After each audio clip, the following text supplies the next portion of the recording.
park at downtown Baltimore, or he'll park at Camden Yards nearby their brand new stadium, which will open next year. For the time being, some of the crazies are enjoying this final year at Memorial Stadium. Eagles have won the toss, selected to receive, and Matt Stover will be kicking it away. You mentioned earlier the Eagles' special teams, by and large, have been a disaster. Yeah, you know, and if they don't, if they can just keep from killing the team like they did last week, hey, you know, you want them to make a play, make something happen, but don't do what you did last week and completely take your team out of the game. And, you know, we talk about it. This is November. Both of these teams 4 and 6. You know, everybody mathematically still in it. The guy who loses this one, though, his road to the playoffs gets a lot harder. Get a look at Ray Rhodes, 47-year-old native Texan, and 66-year-old Franklin, Pennsylvania native Ted Marchibroda, hoping his team can rebound. Both these clubs coming off terrible losses last week. And it is about the Eagles to the Niners, and of course these Ravens to the Steelers. Excuse me, Tom. It is windy down there. We see the ball coming off that tee. This is one of these stadiums opened in, old baseball stadium. That wind will swirl on you.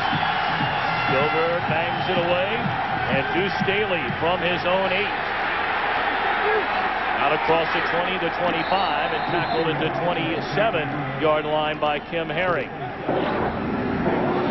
Philadelphia offensively, the first NFL start for 25-year-old Ohio State Buckeye Bobby Hoying, a third-round draft pick in 1996. Up front there are changes. Drafts gets the start at right guard. Ian Beckles is injured. And again, Joe Panos out at left guard. Bubba Miller the start. Waters and Turner in the backfield. Fryer and Timpson the wide receivers. Jimmy Johnson the tight end. First play is a starter for Bobby Hoying, and he hands to a man he'll need today, Ricky Waters, and nothing there. He maybe picked up a yard. Defensively for the Ravens, a young group. McCrary and Burnett the ends, Siragusa and Jones the tackles. You have a pair of rookie starters at linebackers, Sharper and Boulware out of Florida State. Ray Lewis, his second year from Miami. Daniel and Langham the corners. Jones and Moore the safety.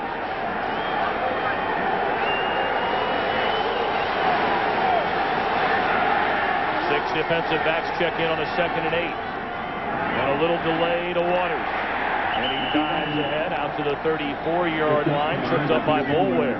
When you have a young quarterback in the game, first start for Bobby Hoying, there's so much pressure on him. I mean, he's got his family here.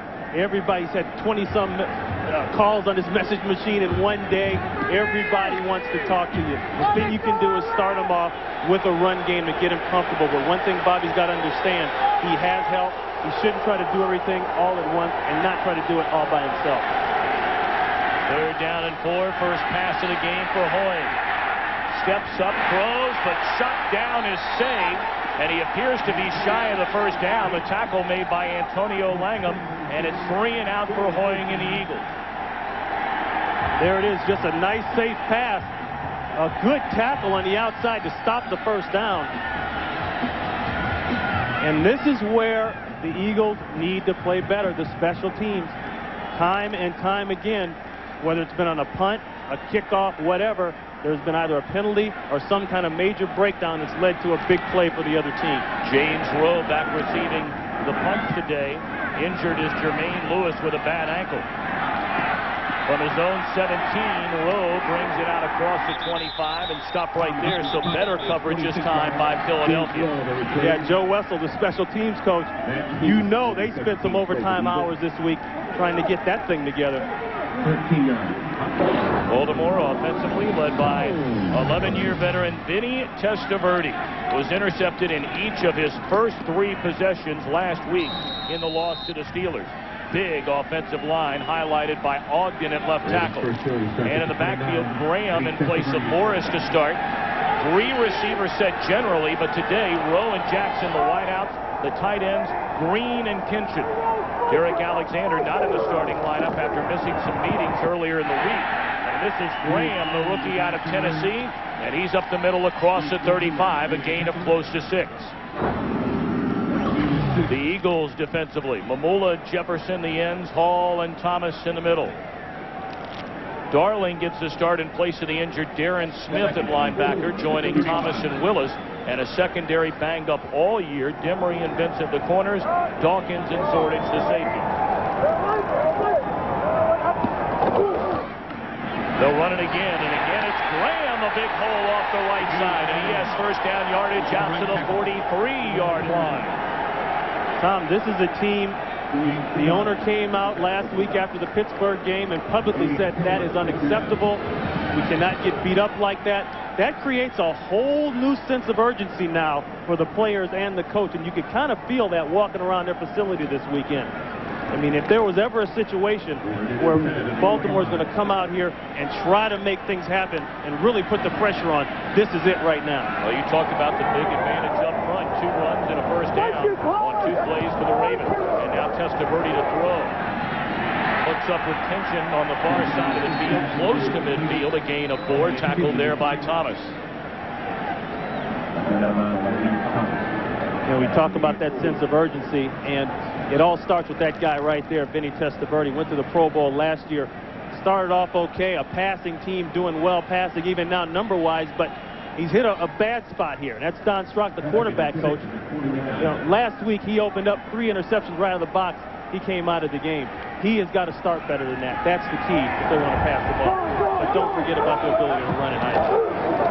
And they're going to run it again and again. It's Graham, not much room this time as he's in to Philadelphia territory to the 49. He'll bring up 3rd down. Graham, a 3rd-round selection out of Tennessee, the 3rd all-time leading rusher in Volunteer history. And a lot of people cooled on Graham. He ran for over 1,000 yards his junior year, but when Peyton Manning came on board last year, Graham got 100 fewer carries his senior year than he did his junior year. But they like him a lot. You know, things changed up a little bit with Jermaine Lewis out. They went to more of a 2 tight end set from a 3 wide out set. 2 tight ends, that implies run. 3rd and 3, and Testaverde back to pass. Good protection by Graham, and Zordich, the open great tackle. That is a money tackle right there. And you know what it does? It gets your defense off the field. If Bobby Hoeing has an ally today, it is the defense. They can make life easy on him by creating a short field and making big plays like this. Just a dump pass, but now you got your guy in position. Watch Zordich break down. It's not always pretty, open field one-on-one, but he got the man on the ground, and now they got a punt. Zordich just an outstanding player. And now it's Greg Montgomery, the quote-unquote Dennis Rodman, if you would, of NFL players. Has the dyed hair, the earrings, low snap. He handles it well. Can he get this one to dive? He did it before the game, Ronnie. It's unbelievable. Greg Montgomery does not have a touchback all year long. The only punter in the NFL to make that claim. No score from Baltimore. Day continues to grow cloudier. The lights turned on in Philadelphia in a world of hurt in terms of field position to begin this 2nd drive under the direction of Bobby Hoying. They start from their own 2. Waters in motion, and Hoying to throw from his own end zone. Safe pass out of the backfield, and a nice open field tackle. The ball was down. Rondell Jones making the stop on Charlie Garner. This is the exact thing that Ray Rhodes is talking about. You know, having to go the long field, not getting good field position. Now, that's no fault of the special teams there. There's not much you can do about that great punt by Montgomery, but look how far they got to go. I mean, I'm looking at an awful lot of green here. There it is. Woo. 97 yards to be precise. 2nd and 9. And again, Hoying, a short drop. Fires across the middle. Hanging on was Fryer, and he took a lick. Now you see what Bobby Hoying did right there? He steps back. He loses his first read. He went to his 3rd read, I think, inside. He spent some time and looked around. That shows an awful lot of poise. Watch Bobby Hoying here. Watch where he looks. He looks to the right, looks to the left, and then comes back inside. That's outstanding. I mean, you're talking about a big pressure situation down by your own goal line, and this kid has the presence of mind to make those kind of decisions. That's what you want. As long as he doesn't have that mistake early and hurt his confidence, he's got a good chance. 3rd and 3. short drop. Hoying converts on the third down. The pass complete to Jimmy Johnson. And Bobby Hoying, Ray Rhodes told us yesterday that Hoying has a tremendous rapport with the other players. He said the other players like him a great deal as a guy and obviously as a quarterback. Well, the thing about it, the guy walks into the meeting room yesterday and you can just feel it. I mean, he's got a lot of confidence and a lot of poise. He seems very relaxed back there and very in control. Well, before ain't bad starting out your first start, pal. No. Nearly lost the exchange from center, and not much room to run that time for Ricky Waters. Waters coming in as the 7th leading rusher in the NFC. And, of course, he's a free agent at the end of the year, and that's been talked about a great deal in Philadelphia as this season continues to roll on. Will Waters be back or won't he? Well, you always got that number 30 standing next to him, and I'm not sure. I look at Garner come in there sometimes, and I say, yeah, he should be the guy. Then other times, Ricky makes runs, and his stats show that he should be the guy. He lost the yard, 2nd and 11, Hoying in trouble. Down he goes. Jamie Sharper picking up the sack. Hoying was able to get rid of it 2 times before. The pressure too much now. We talked about some changes in the offensive line. This is what Bobby Hoying is looking at down the field. And you can see right inside, good pressure by Siragusa. He's the one who starts it all. Siragusa has been a leader on this team, and when it comes to playing on the field, he does one thing. He gets inside and in your backfield fast. That's called A-gap pressure in the quarterback's face. 3rd and 19. And they're going to hand it off to Ricky Waters. Breaks it to the outside, but across the 10, well shy of the first down. Tripped up by the rookie Cornell Walker. You know what they did? John Gruden, the offensive coordinator, and Ray Rhodes, they said, hey, we're going to give the kid some throws, some nice, safe throws. He made a couple good decisions, got the sack. We'll run this ball and punt it out of here. We're not going to have that costly turnover down our own end zone. That's what they're doing. See the numbers on Hutton. Coverage is huge now for the Eagles. They made a change in one of the flyer spots on the outside. Randy Kinder is out there for the first time in an Eagles uniform as Hutton kicks it away. Short kick. Rowe will catch it, bring it inside the 45, steps his way out of the sideline at the 40, and great field position for the Baltimore Ravens. 5:27 left, opening quarter, still no score. Higher here, in for Kinder, right here, Deuce Staley. These are the gunners on the outside for the punt coverage. They have to get down by the punt returner if you have any success of stopping the return. You see your boy over here on the left, he's getting worked over pretty good. Sometimes you got to make it an early day. Cut your losses and get off the field. Yeah, Ray Rhodes told us that Randy Kinder would be in one of the gunner positions today, but not so on that punt. Jay Graham carries the football inside the 35, down to the 33. Baltimore looking for the first points of the game. That's a gain of 4. Tom, you know, the average starting field position, that's been one of the killers also for Philadelphia. And right off the bat, you can start that ball around midfield. Life is easy in that playbook if you're an offensive coordinator.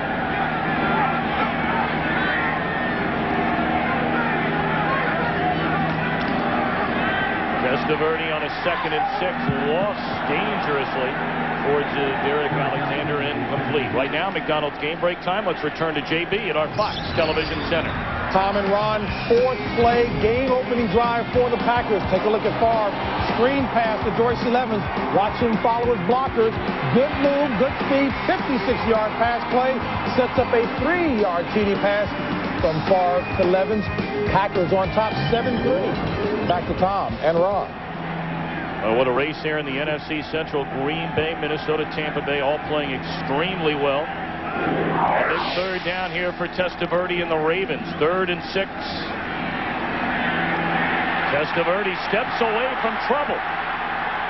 Towards the 30, still on his feet, and he's shy of the first down as Brian Dawkins came racing up to wrap him up and take him down. Give that credit downfield to the Eagles secondary. They're all over it. He stepped in the pocket. He had some time, but nobody's there. Look at the coverage over here on the left side. That's Troy Benson, 23. Nice job of running with the crosser there. Michael Jackson, he's got that bicep. They're just playing zone, man underneath, and they got help on top. You see that? That's called a trail technique. Excellent job downfield. Well, it appears here on 4th down, and a little better than 2, that Ted Marchibroda has already made the decision. He's going to go for it down at the Philadelphia 30-yard line. Looks like one of the officials might be a little dinged up. One of them took a hit earlier on that punt. Sure it did. I think it was the field judge, Bobby Skelton, who was shaken up a little while ago. We'll step aside. 4th down upcoming. Larry Nemmers, the referee, has to leave the field. The side judge, Ken Baker, will take over now as the referee. Well, they had a little powwow down there. They were trying to get it together. A little huddle, line everybody up. Now they had to make a substitution.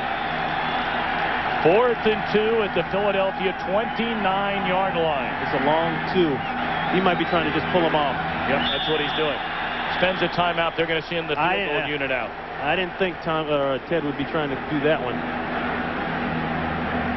Well, a moment ago when Larry Nemmers had to leave the field, our Fox sounds of the game joined all the officials. And got the kicker and everything. Yeah, and they got a right-footed kicker. He's got left. Here, but I don't think they're going to kick. Well, they might kick a field goal. We got to have a side judge over here. Yeah, that's Boris. Don't fuck it up. All right. Hey, they're all over it. And they're taping up the left ankle of the referee who started the game, Larry Nemmers. Ken Baker, as we mentioned, started the day as the side judge, and now he just takes off the black hat and puts on the white hat, and Larry Nemmers has no hat. He may have to go on the inactive list. IR. Might be on IR. Mary Siemens now got a little situation on his hand. Well, they originally started to send the field goal unit out. Testaverde spent a timeout, talked it over with Ted Marchibroda, and they will go after all on 4th and 2. They're going. It's the long 2. Quick strike to Michael Jackson, and he has the first down and more. Jackson towards the end zone. Touchdown, Baltimore. The corner fell down up top.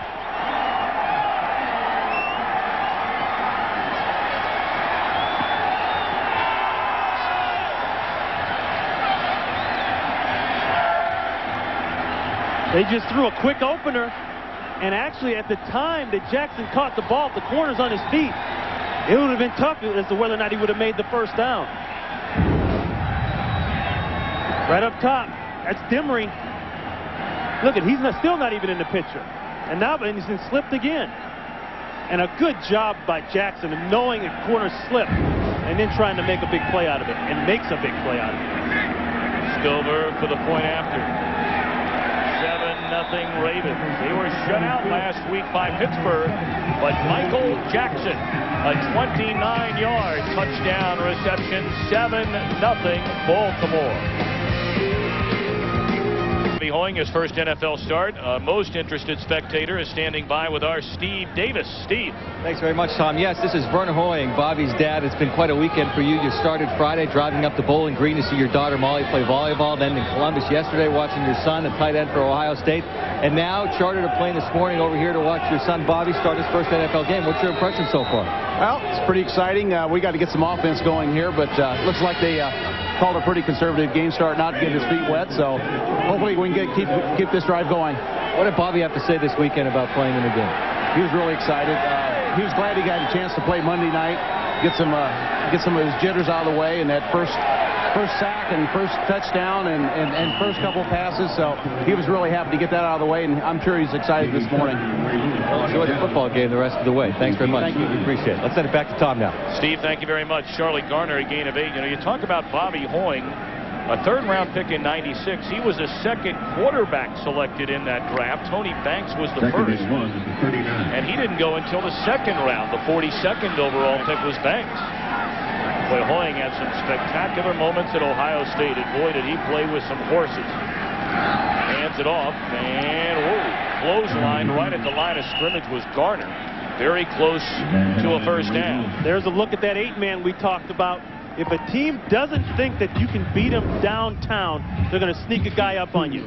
There's a safety coming in real late, and that's an 8th guy. All it means is that that's another guy that you have to try to account for, and a lot of times offensively you're outnumbered. But once again, it goes back to the fact that when you don't have deep threats and people don't feel threatened deep, they're going to take the safety gamble on them and get them involved in the run game role. Gardner able to pick up the first down. So back-to-back first downs, and they're blitzing Hoying. And he drops it off and slightly overthrows Chad Lewis, the tight end. Those two hooked up for Hoying's first touchdown pass late in the 4th quarter last week against San Francisco. That ball's got to be caught. I mean, you know, we talk about what the Eagles need. They need plays.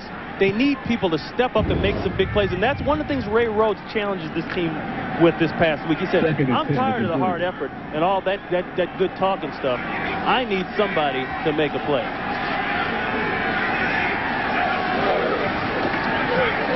Gardner getting the football and not much room to run. He picks up maybe 2, tackled there by Burnett. It'll bring up 3rd down. We were talking about Hoying and some of the weapons he had playing for Ohio State. I mean, imagine this if you're a quarterback on that team. In '94, they had first-round selections, Joey Galloway and Corey Stringer. A year later, 3 first-round picks off that Buckeye offense. Ricky Dudley, Terry Glenn, and the Heisman Trophy winner, Eddie George. You're not an Ohio State fan, are you? Well, Hoying had some weapons. 3rd and 8. Hoying in trouble. And down he goes. Boulware from the outside. Just beat Barrett Brooks. Yeah, both tackles were pretty much scorched around the outside. Now Boulware right here, hey, he's a linebacker. He's going to come around the outside and just really beat Brooks right off the starting gate. I mean, he never had a chance. One thing John Gruden, the offensive coordinator, said, incompletions, not always a bad thing, and not always a bad thing here to take the sack, get off the field, punt the ball. The turnovers are what will kill you faster than that. But booms this one for the first time today. Huge kick. All the way back at the 6-yard line is Rowe. Pretty good return as he brings it out across the 20, and they'll spot it at the 21-yard line. Boulware, 4th overall pick in the draft, having a solid rookie season. An early injury to the referee, Larry Nemmers. The officials are now officially straightened out. 1st and 10 from the 20. And the give is to Jake Graham. And the rookie runs into a swarm of white jerseys for maybe a gain of a yard. Larry Nemmers is back in there after getting his ankle tended to on the Baltimore sideline. Nemmers knows in this league you can't sit out too long. You got to get back on the field. He goes back to the side, Judge. Short-lived. Got to make your plays when you can. You know the old story about Wally Pipp and Lou Gehrig. Step out of there, you may never get back in. You may never get back in. That's why I don't ever want to leave the booth. 2nd down and 9. Testaverde throws and finds Eric Green, the big tight end. A first down out to the 32. Right now, McDonald's game break time. Our main man, James Brown in Hollywood. Tom and Ron talk about frustration. The Giants, 4 running plays inside the 5. This is how it ends. Arizona doing the job defensively. No score in the 2nd. Back to Tom and Ron. I'm telling you, man, this division is so hot right now. You know, Philly can cry in the beer if they want to, but they're a win away from being right back in the mix. That's what they got. The big picture. That's what they got to remember.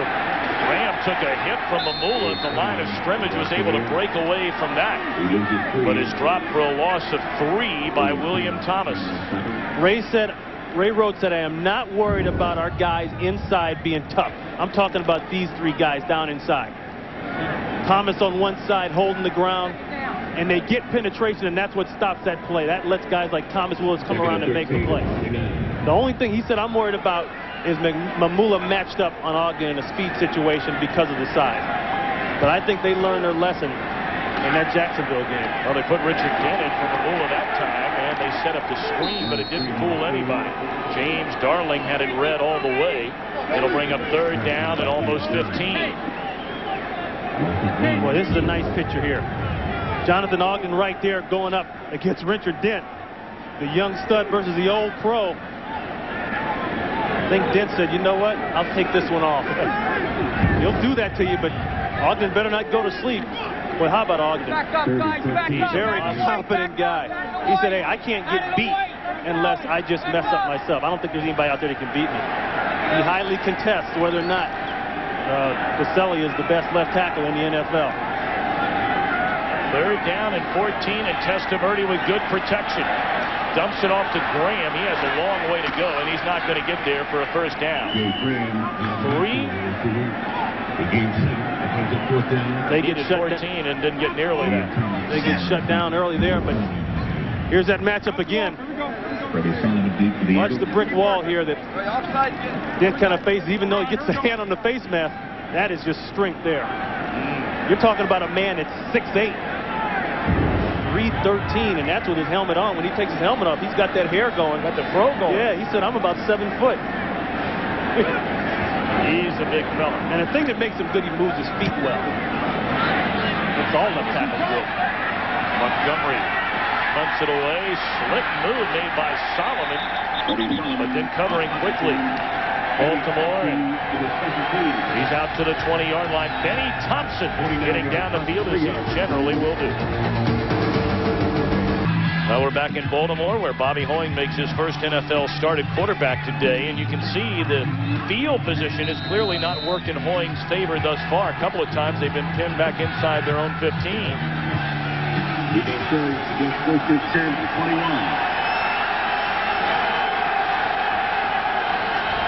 First and 10 for the Eagles from their own 21.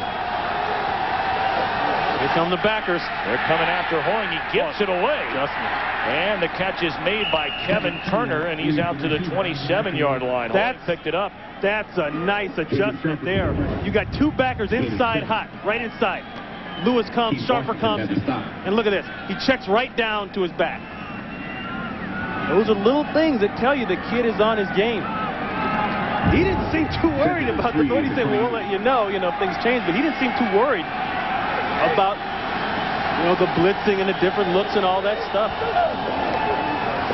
They pitch it to Ricky Waters, who's been very quiet. Got a great block from Turner, and he's very close to a 1st down. Turner stepping up there and putting a knock on Ray Lewis, the middle linebacker, and Turner will do that to you. As long as they can keep that nice, even distribution going, a little pass, a little run. It's one thing, this is a West Coast offense. Okay, and a lot of people say Bobby Hoying is a downtown, strong-arm passer. Well, he's got to fight some different things here. A lot of reads in that West Coast offense. A lot of checkdowns. So far we've seen some short routes. Maybe that one to the tight end that was dropped was the longest, but a big 3rd down here. 3rd and 1.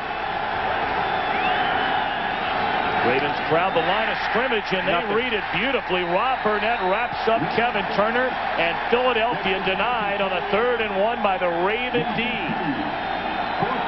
Rob Burnett just had to beat his man inside. That's the only way you get that kind of quick penetration. Right in there. Watch this. Yep. He beat Brooks right in the inside. Knowing the ball is going to be run inside, you think the lineman would want to have more urgency about protecting inside. That's just good quickness by Burnett. Again, Hutton on the punt. Already his 5th here in a quarter and a half. Ooh, that sounded like he kicked a brick. Low line drive takes a Philadelphia bounce, and it's down to the 15-yard line by Randy Kinder. We brought up his name earlier. Picked up from Green Bay, former Notre Dame Fighting Irish running back. Kinder, 43 now. He's got single coverage. They're expected to beat this down the field. And this is a bright spot for the Philadelphia special teams because he forces the catch here. He downs the ball himself. Great play. They need more of that. 1st down for the Ravens, a 7-0 lead. They begin this drive from their own 15, and Testaverde back to throw. Good protection finds Graham, who's getting a lot of touches here today, but covered beautifully by Darling for a loss of a yard. They started off with a couple nice runs early in the first series. In the first quarter, they looked like they sputtered quite a bit. They came out, they wanted to start out in that 3 wideout package with Jermaine Lewis in the slot. And he's their speed guy. He really splits the defense. They weren't able to do that. They went to a 2 tight end situation. He's got that ankle. They deactivated him. Graham again, and he's out across the 17 to the 18-yard line. It'll bring up 3rd down and long. We have not seen Byron Bam Morris, who of course missed the first 4 games of the season after being suspended, but over the last 3 weeks, Bam Morris has been the leading rusher, 2nd leading rusher in the NFL, 2nd only to Terrell Davis of Denver. But no sign of Morris, who is bothered by a bad toe. 3rd and 7.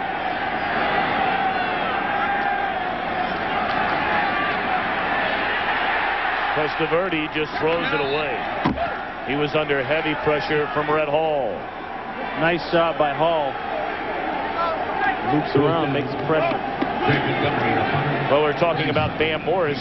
Steve Davis has more along the sideline. Steve. Thanks very much, Tom. Yes, Bam Morris missed a lot of practice time this week. Jay Graham, the rookie, got plenty of time. I think some of the other players were impressed by him. This is the most time for Jay Graham since Bam was out at the beginning of the season from the suspension. No word on whether Bam Morris is going to get any time today, but he was not deactivated for the ball game. Tom? All right, Steve, thank you very much. Montgomery punts from his own 4 and a low line drive. And fooling around back there is Solomon, able to scoop it up. And he is run out of bounds at the 41-yard line. Another near disaster for the Eagles special team. Highlight of every telecast for Ron Pitts, our Aflac trivia question. Which 2 current NFL coaches were traded for one another in their playing careers? Which 2 current NFL coaches traded for one another back in their playing days? Give you a moment or 2 to think about that. For a change, good field position for Hoying and the Eagles beginning from their own 41, trailing 7-0. Little delay and not much room there for Ricky Waters, maybe a gain of a yard. What have the Eagles done so far in this the first start for 2nd-year quarterback Bobby Hoying? And believe it or not, I think they're happy with that. I really do, considering the situation, considering the fact that they've got a guard that didn't play well, and starting in their own part of the field, and then they're making another substitution with Krafts on the other side at guard, and a quarterback starts for the first. I really think that they're not too anxious to go ahead and air it out yet. Coming after Hoying on a 2nd and 8, and it's dropped by Solomon. See, that's the and kind a flag of comes in late, or did it? No, they were just spotting where the incompletion was. Pardon me, Ron. That's the kind of stuff that has killed this team. You can talk about, well, maybe Detmer's off, and then maybe Pete's off, and all this. You go back to that Monday night game, you count how many passes were dropped. A ton. There were times when balls were right there, and there's another one. That's just concentration. And what that does is that takes you from a 3rd and maybe 4 or 3 to back now to a 3rd and a long 8. And for Solomon, it goes from being on the field to standing on the sideline. A no win for everybody. 3rd and 8, blitz coming on Hoying. They pick it up, but down he goes. See? You know, you push that team back just a little bit more. McCrary now really not happy with his sack total coming into this game. Had 4 coming in. Last year, the guy had 13.5, tied Bruce Smith. He's on the outside, working against Mayberry. Look at the rip move. What do you say to Bobby Hoying? Do you say, do you chew him out when he gets to the sideline because he pulled the ball down and didn't have anywhere place else to go? No, because if he throws the pick, then everybody's going to blow up. There's nothing there. Line up, punt the ball. Looking at Pops there. I like it. Every dad is an offensive coordinator. Vern Hoying made the trip from St. Henry, Ohio, the Hoying's hometown. And Hutton, with 4:30 left until halftime, punts for the 6th time. Handles a low snap. This is returnable for Rowe. And across the 30 to the 32-yard line, getting down the field is Kinder. Great coverage. Hey, this guy could end up being a great pickup. Now he's going against double, okay? It's not single anymore. This is tough to beat. But this is what he has to do. Now he runs out of bounds. They got to let him back in before they hit him again. But he outruns both guys. And then makes the tackle. Those are plays. You know, you can blame the special teams coach if you want, but sooner or later, players have to make the plays, and that's what it comes down to. This is just how Joe Wessel drew it up, trust me. It's up to the player to execute it. There's Joe Wessel right there. Giving Kidner some kudos back behind the bench. 4:19 to play until halftime, and to give us to Graham, who finds room off the right side, and he carries out to the 38-yard line. A lot of offense in this game. We're being facetious. A lot of punts. You know, I think it's a nice chess match here. Everybody knowing how critical this game is in the grand scheme of things. I think each guy has told his quarterback, hey, pull it down. If you don't see what you want, we'll punt it and live another day. Meanwhile, I'm liking this Graham. Oh, yeah, already 9 carries for 34 yards. One of those tough, low to the ground, hard running guys. And here he comes again. And he appears to be about a yard shy of the first down. Well, tonight, why is this dog in a tailspin? Does Marge have a new husband who will be the ultimate paintball warrior? Ow. And what brought Mulder and the lone gunman together? An all-new X-Files. All these secrets will be revealed tonight starting 7 Eastern, 6 Central, right here on Fox. See that guy gets pelted with the gun and the King of the Hill? Oh, yeah. You feel like that sometimes. Just get a machine gun. About every week. Look at Ogden there. You see the size of him with everybody else in the huddle? Look at that. Oh, man. You got to yell at him if you're going to talk to him. You got to take a break before this 3rd and 1. 3rd down and a yard. 7-0 Baltimore in front with 3 minutes to play until halftime. And they're going to give it to Graham, who has the first down as he carries to the 43. Everybody talked about this team getting away from being a passing team, coming into this game second in the NFL passing the football. But I think what's happened is they've had some injuries at wideout, and then they've had a couple games here in the rain, real bad weather games where all you want to do is line up and run the football in the one-back set with Bam Morris. But this kid today has really stepped in and done some good things. Graham already 11 carries. He had a total of 36 the entire year coming in. 3-receiver set for Testaverde. Throws a safe pass. Reception made by Derek Alexander. He stays in bounds. Clock continues to run as he crosses into Philadelphia territory to the 48-yard line, and that'll take us down to the 2-minute warning. They're trying to scream face mask there. There's a reason he didn't get out. Looks like they're not going to get it. So we reached a 2-minute warning. Baltimore on the move with a 7-0 lead.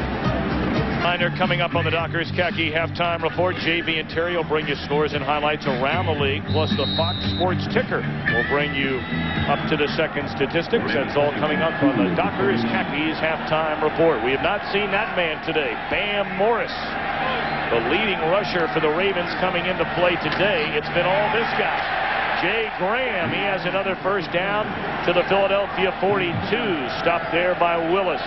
They're going to have to be efficient with the clock here. 1 timeout remaining.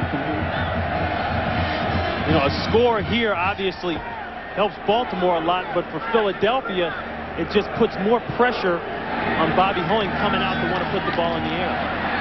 Catches made, but staying in bounds was Derek Alexander. Clock continues to roll. We mentioned Baltimore only 1 timeout left. They had to spend a couple early in the half. And there you see Philadelphia, all 3 of its timeouts. 2nd down, Zordich comes after Testaverde, who throws complete to Jackson. Wow, what a stiff arm. Out of bounds, but doesn't. Whoa, his knee hit. He put the stiff arm there on Vincent and dropped the knee. Clock continuing to roll. Another first down to the Philadelphia 29-yard line as we close in on 1 minute remaining. Well, they've got no people covering on this side of the field. And they hand it to Graham.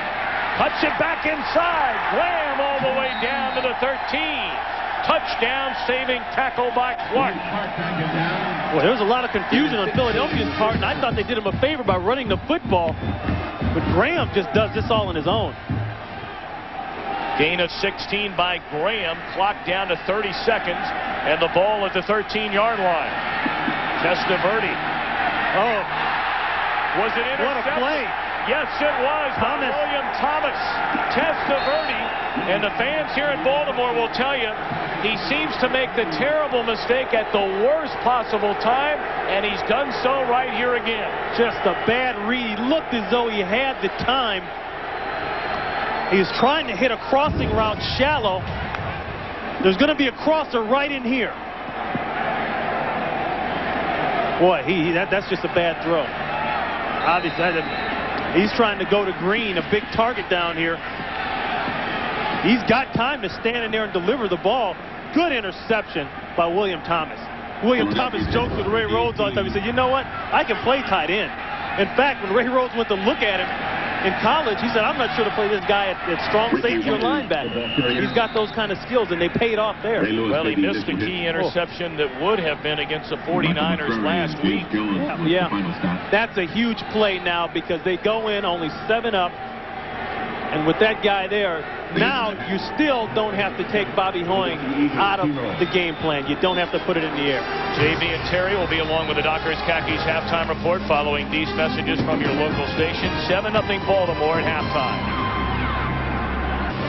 7-0 Baltimore at halftime, and we'll return to Memorial Stadium for the second half kickoff after these messages from your local Fox station. Crowd on hand at Memorial Stadium in Baltimore. 7-0 the Ravens in front. And this first half highlight brought to you by 1-800-COLLECT. The Ravens should be up by more than 7. Biggest play of the game right now. The interception by William Thomas. Testaverde, you said it. You know, bad habit of making the wrong throw at the exact wrong time, and a good catch by William Thomas.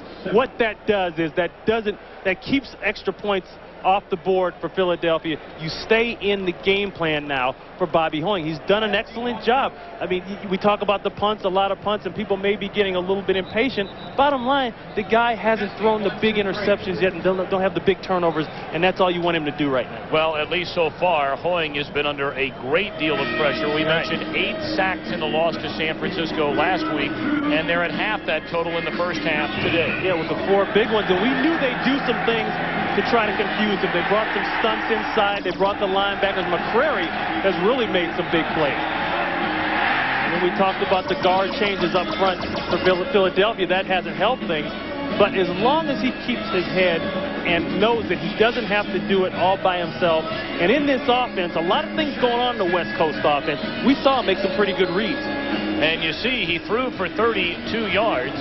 But if you throw in the sacks, it's -3 passing for the Philadelphia offense in the first half. Bottom line, though, nobody is mad at that guy for those sacks. You're better off holding the ball, eat it, than to try to make a dumb throw. Well, Ray Rhodes and company will try and get the offense in gear for the second half. They'll be kicking away to Peter Boulware and the Baltimore Ravens. Ravens able to get an early touchdown throw from Vinny Testaverde to Michael Jackson. But then after that, next to nothing offensively. Oh, they started out very nice. Had some nice runs in there. And we talk about Graham. He's had his share of good yards, but really a bit of a stutter from the second quarter on. Philadelphia will kick off to begin the second half. So Vinny Testaverde and the Ravens looking to end this losing streak. They were hammered last week by division rival Pittsburgh, 37-0. Priest Holmes, 26, James Rowe, 83, waiting to begin the second half, and this is Rowe from his own 6. Out across the 20 and pushed out of bounds at the 24-yard line. So that's where the Ravens will put it in play. You can definitely see the intensity stepped up on the Philadelphia Eagles special teams. You know, you go through that last week and nationally get embarrassed like that. You got to believe they're going to come out today and play just about as well as they can possibly play. That's where it starts to hit in on your pride there. Jake Graham very busy in the first half. We did not see Bam Morris bothered with a toe injury. We'll see if we catch him at all in the second half. It's Graham on the first carry, and a gain of close to 8 for Jay Graham. Again, the rookie out of Tennessee, a third-round draft pick by the Ravens. We brought up earlier that Graham had a magnificent season as a junior in Tennessee, but then the Volunteers with Peyton Manning threw the ball a lot more Graham's senior year. In fact, he carried almost 100 times fewer his senior year than his junior year. So maybe some teams cooled on him a bit, but the Ravens like having him, and he just picks up a first down out to the 36-yard line. Well, they thought today they can come into this thing after they knew they weren't going to have Lewis at the wide receiver position, and that's Bam Morris there, and go with 2 tight ends and pound Philadelphia inside. They feel they outweigh them on the offensive line, and they can make it physical. But so far, with the exception of a few good runs by Graham, the Eagles have held up and forced those third down situations. See the numbers on Graham, already 73 yards rushing in place of Morris today. Kinchin in motion on a first down throw. Testaverde thought about it, and now he'll race near the sideline and step out of bounds.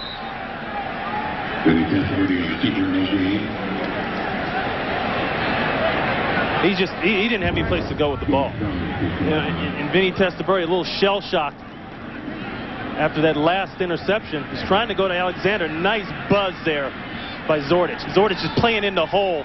He sinks down on anything coming inside. That's a nice job.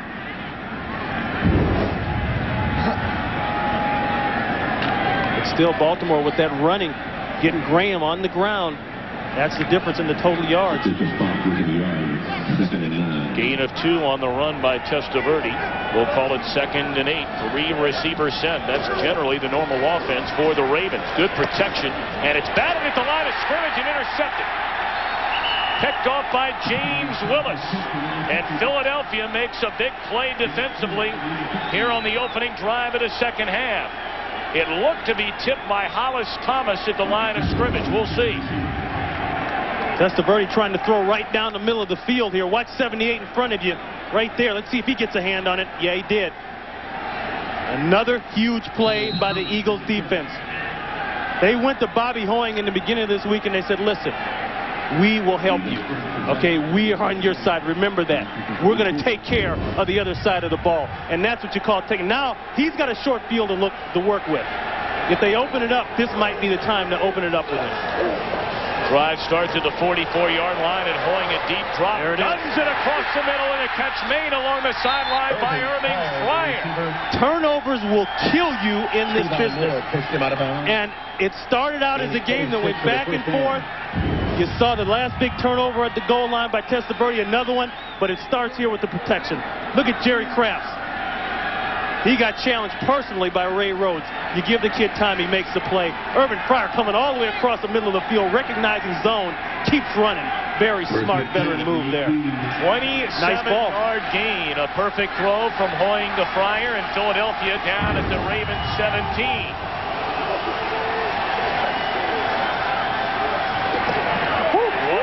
Lick delivered on Charlie Garner by the rookie out of Virginia, Jamie Sharper.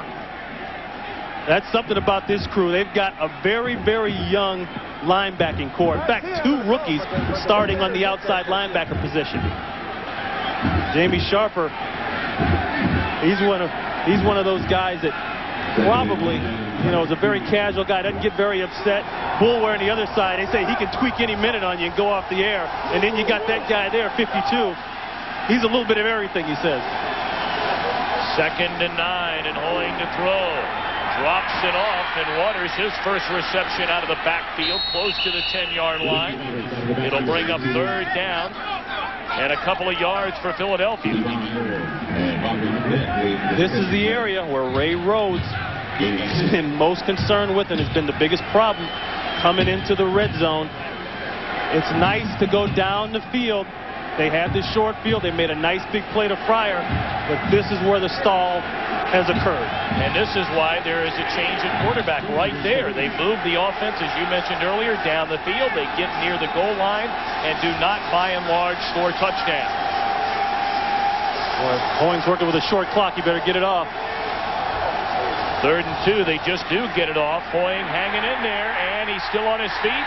Tries to lean out for a couple of yards, but is dumped at the 15-yard line by James Jones. Well, you know, it's just as heart-wrenching for Dad to sit in those stands and have to watch the son out there trying to make a play. 97 right inside. Krafts holds him initially, but then he did the spin move. Hoying almost got out of this. Bottom line, you keep yourself in a position to do this right here. Get points. 33-yard field goal try from Bonio. And it is good. Wow, did you see that win? Nice little fade on that shot. It started as a fade, went as a slice, and they give you 3 points. Leads to 3 points for Philadelphia, and the Ravens in front 7-3 with 10-12 to play here in the 3rd quarter. James Rowe, a short kick, fields from his own 12, out across the 25, tackled at the 29-yard line by Brian Dawkins. So we'll take a break. 3rd quarter, 7-3, Ravens in front. Let's go back to the 3rd down a moment ago. I don't think he had any place, obviously, to throw the football. Nice spin move there by Jones. Put it on Jerry Krafts. But once again, Dad's reaction to the sack. Dad's got to learn to relax. Well, there might be a lot more games in store for his son. Got to relax. Well, I've seen dads a lot more excited than that. One of them will be Ron Pitts in about 15 years from now when young Lee Elijah Pitts is on the football field, perhaps. I'll be very relaxed because he will have just signed for that $5 million signing bonus, which I will like very much. Testaverde rolling right, throws, and it's in and out of the hands of the intended receiver, Michael Jackson.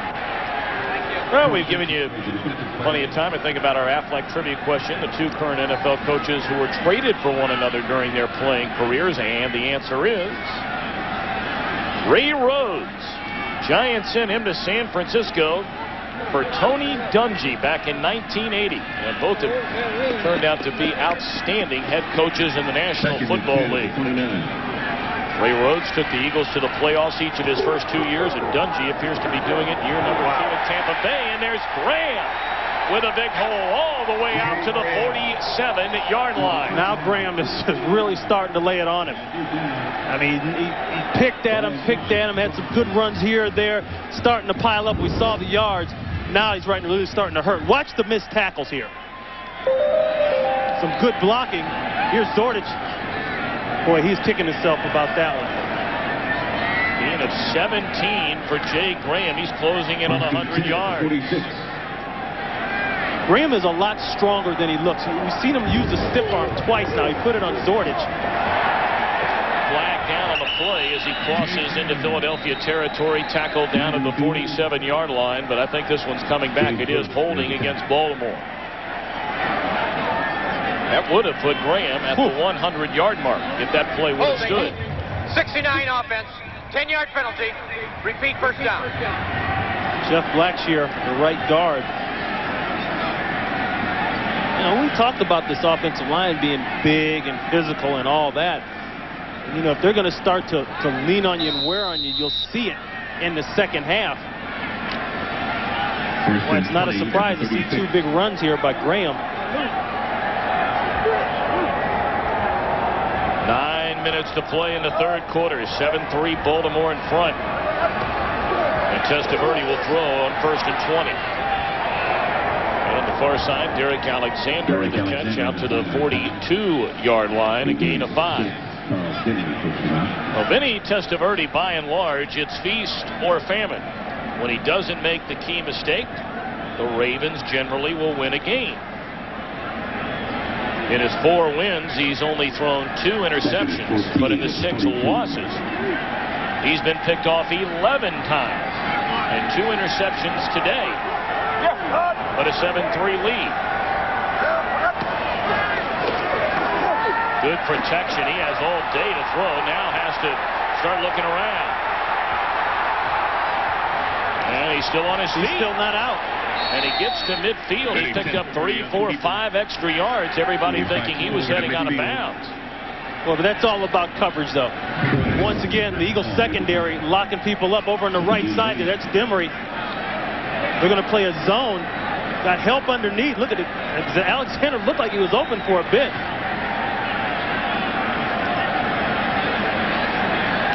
That's great coverage right there. William Clark running man for man up the seam with Yarbrough. 3rd down and 6.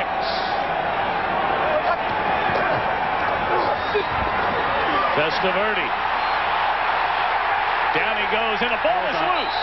And Philadelphia appears to have recovered. Are they saying the ball was down? They're saying that the ground caused the fumble. And it looked from up here as though Testaverde had fumbled it away. But apparently not. Well, that's a big break. Let's take another look.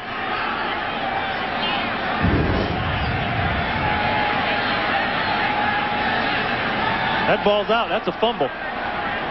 The Eagles get worked on the call. That's a fumble.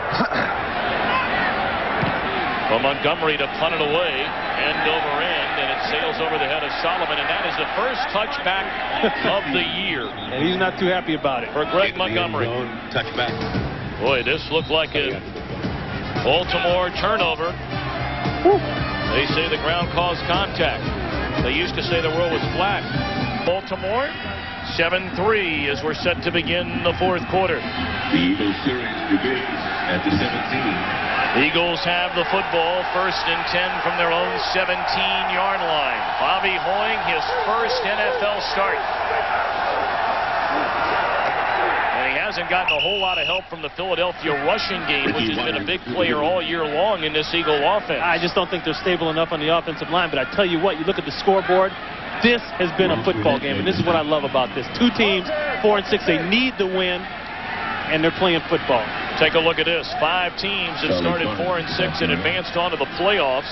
Most recently, the big run by Jacksonville last year. And now you look at New Orleans at 8-8, you wonder, how'd they get in at 8-8? That was a year after the rule change that allowed that extra team in the playoffs. Philadelphia's been 4 and 6 7 times and never made the playoffs. Good read there by Hoying. He looked off a couple of other receivers and dumped it off to Johnson, who's very close to a first down at the 28-yard line. If you notice the pattern that they're having Bobby Hoying throw, it's a lot of dink and dunk, a lot of short stuff right in front of him that he can see a good clear vision, but once again, not big throws. Nothing that he has to try to put over a linebacker on the outside third of the field. Very high percentage completion type throws. But when they get across or when Color's running free, they say go ahead and take the shot, and that's what he's done. Pryor in motion on the first down, and Hoying a short drop, easy throw to Johnson, who still has the football all the way out to the 42-yard line. Let me tell you something. Bobby Hoying can shake up the world right now, and he can definitely shake up the Philadelphia Eagle franchise. You're sitting there with Detmer, a high-priced guy in there, and Pete. You know, these are guys who they thought would be the ones. But here's your second-year player. You know, if he has a good game here, they win this game, he may be able to write his own ticket. And so far, he hasn't done a lot to hurt himself. The numbers are very good for Hoying when he's been given time to throw. Garner nowhere to run, and he's dropped for a 4-yard loss. A lot of run blitzing by the Baltimore Ravens. Marvin Lewis, the defensive coordinator, believes in keeping his guys super aggressive, especially, there's Lewis there, especially the linebacking core. They're young, and he hadn't done anything to take that fire away from him. He puts them in positions to use that energy, use that wild and craziness, and make plays. There you look at Marvin Lewis, who despite being 38 years old is already in his 17th year of coaching.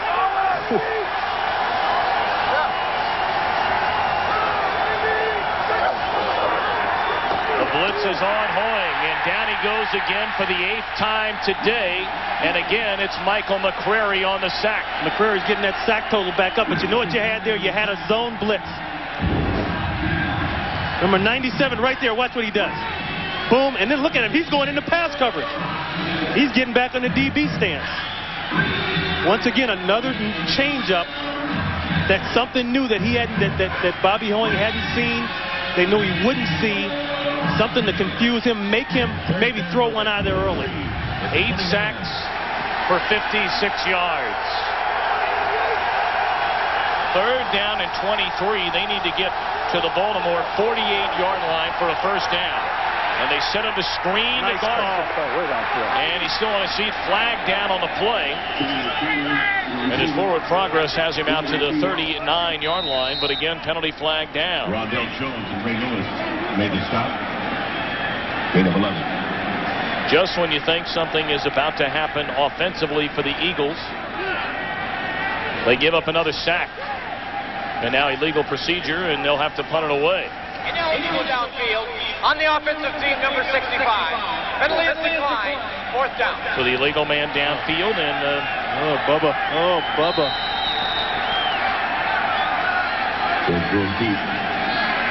Tommy Hutton again on the punt.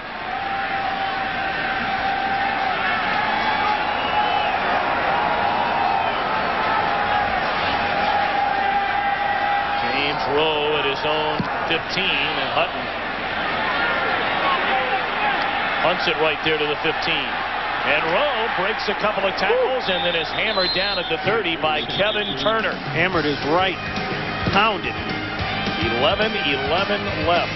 And a 7-3 Baltimore. 4th quarter, 11:09 to play. And it's 7-3 Ravens in front. James Willis has returned at middle linebacker. He left on the last series with a strained left shoulder. But he's right back in there. Marvin Jones, defensive coordinator for the Ravens. Lewis, getting his guys fired up. First down, and the give is to Graham, trying to break it to the outside, still on his feet, and picks up close to 6. Charles Dimry forced him out of bounds. And don't forget, for the exception of those of you here in Baltimore, the back end of our Fox doubleheader. And what a rivalry. The Redskins and the Cowboys in an enormous NFC Eastern Division matchup. Redskins tied with the Giants for first going into play today, and the Cowboys 1 game back at 500. Giants tied at 10 with the Cardinals at the Meadowlands.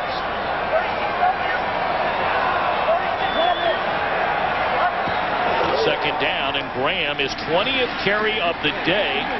And he stalled for a 1-yard loss. He's run for 105 yards today. Yeah, but they don't get it on the right side. They're getting it on the left side. And the reason they don't get it on the right side, Hollis Thomas stacking people up pretty good. Now, this is the left side. Here's Ogden. He's just trying to catch Mamula, keep him getting beat across his face. Does a pretty good job of it. But their yards have come on his side of the ball when they run it. He's a good Bruin. Oh, you knew you'd sneak that in. Couldn't help it. Big 3rd down here. 3rd and 4. 3 receiver set, and Testaverde fires, and it's caught by the big tight end, Eric Green, to the 42 in the first down. Green having another all-pro-like season. And while we have a moment, McDonald's game break time, let's send it to James Brown at our Fox Television Center. Tom and Ron, rough day for Minnesota. Brad Johnson, 4th-rated pass in the NFC, throws a pick. Mark Carrier, looking like Ron Pitts of old. Nice, nifty move downfield. Gets knocked out at the 1-6 up to Tommy Bardell, TD. 31-7 Detroit.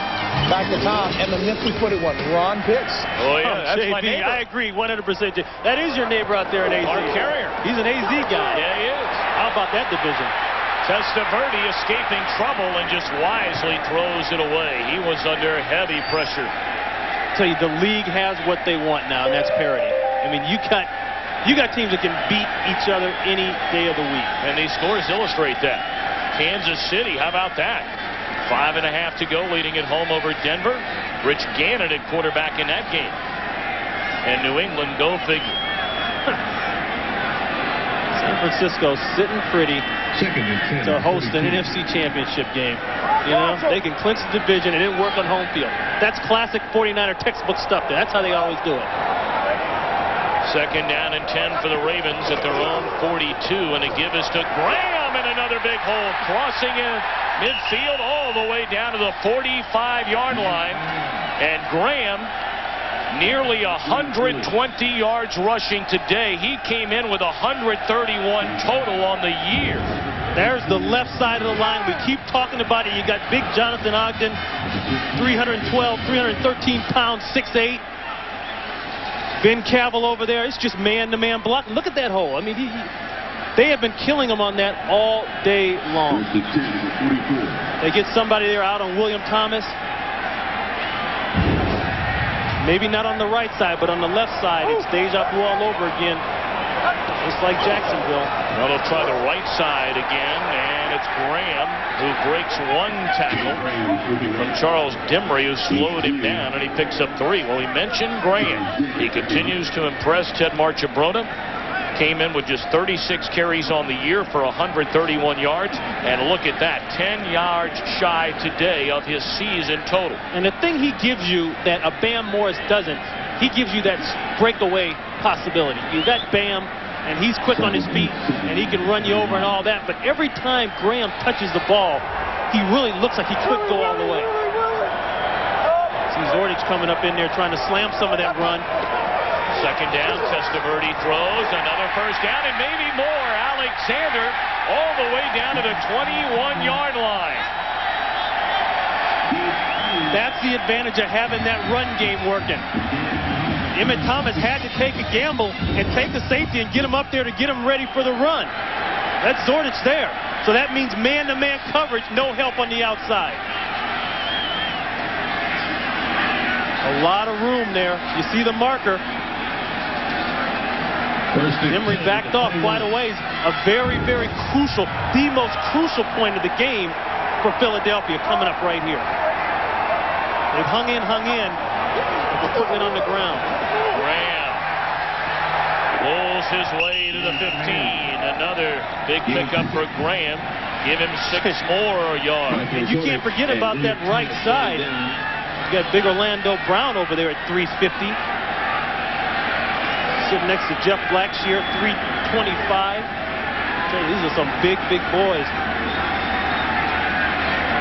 And you see, perfect mix. Yep. Perfect mix.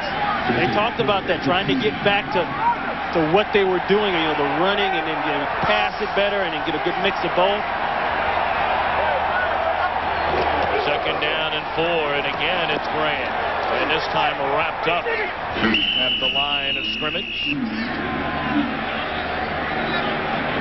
You can just see Ted Marchabrota, of course, handles the head coaching and the offensive coordinating duties. You can see he's in that run mode now. He said, we're just going to pound it. We're going to let the clock roll. 7-3 game, still tight. But this is where, when they've gone to throw, Vinny Testaverde had the big miscue. And this is where the Eagles need a big miscue. Well, a touchdown could pretty much put this one to bed. Graham going for the first down and appears to have it inside the 10, down to the 9. It'll be 1st and goal, Baltimore, with 5.5 to go. Now they're even starting to lay on the right side a little bit. Just starting to wear them down. Orlando Brown watches this side over here. Wally to the center. He's got a nice block. Look at that. Maybe a little grab in there. You know, there comes a point in football when zones can't help you, schemes can't help you, all that kind of stuff. You got to beat the man in front of you. Mano-a-mano, man-to-man football, you got to win. Graham stuffed at the line of scrimmage, maybe got back to the original line of scrimmage, stopped there by Edward Jasper. Baltimore has run the ball extremely well today. And that's a funny thing, because you look at what they came into this game. Came in as 23rd rushing offense in the NFL. They were 2 passing.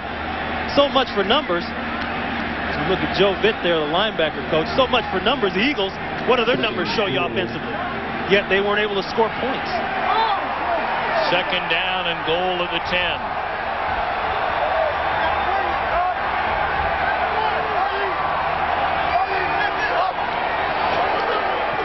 Mix up there. Graham ran into Testaverde, and then he runs into William Thomas for a loss of 3. So now it's 3rd and goal. If Philadelphia can stand tall here and give up just a 3-point field goal try as time is called on the field, they'll have a chance. If Testaverde gets Baltimore to the end zone, it's going to be hard. Matt Stover loosening up for what could be a field goal try depending on what happens this upcoming 3rd and goal, and the ball at the 14-yard line. A huge play for the Baltimore offense and the Philadelphia defense. And you know, this was the last time they threw down here. There was a pick. Testaverde served one up. So if he throws here, it's going to be very safe. Yarborough and Alexander, the top of your screen. Jackson at the bottom, and a draw to Graham, who's sniffing the end zone and gets down to the 6-yard line. I didn't think that Marchibroda was going to let Vinny Testaverde try to throw that ball down here again. And timeout is called by Philadelphia. The Eagles now have 1 left with 3:44 to play. Stover a field goal try when we come back. For having an outstanding year. In fact, he is the all-time field goal percentage leader in the history of football, hitting on nearly 82% of his field goal tries. These things are never automatic, though. Not in this league. This would give Baltimore a 7-point lead.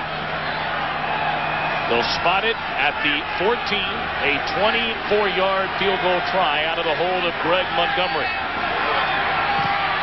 And the kick is good. Well, the stage is now set for Mr. Hoeing. Can Hoeing get the Eagles down the field for a game-tying touchdown? Baltimore 3:40 to play, and Philadelphia trailing the Ravens 10-3, the Redskins and the Cowboys. The back end of our NFL on Fox Sunday doubleheader coming up for most of you, with the exception of those here in the Baltimore area. Redskins and the Cowboys next, right here on Fox.